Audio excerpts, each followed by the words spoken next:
ఒక వ్యక్తి జాతకంలో నీచ స్థితిని పొందిన గ్రహాలు చూస్తే చాలామంది ఏంటంటే ఈ గ్రహాలు నీచ స్థితిని పొందినాయి, దీనివల్ల ఎలా జరుగుతుందో అలా జరుగుతుంది అంటారు. కానీ ఇవే గ్రహాలు నీచ స్థితిని పొందినాయి అనుకోండి, ఇప్పుడు మనం ఆలోచిస్తే కనుక 3వ భావంలో కానీ 6వ భావంలో కానీ 8వ భావంలో కానీ ఏదైనా గ్రహం నీచ స్థితిని పొందితే కనుక ఆ గ్రహం ఏంటంటే ఈ జాతకుడికి ధనయోగాన్ని ఎక్కువ ఇస్తూ ఉంటాయి.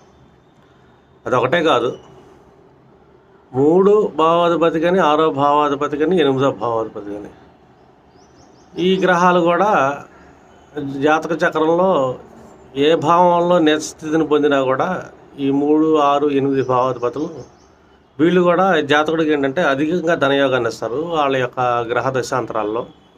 ఇది ఒకటి గమనించగలరు మీరు. ఇది ఒక పరాశరి సూత్రం.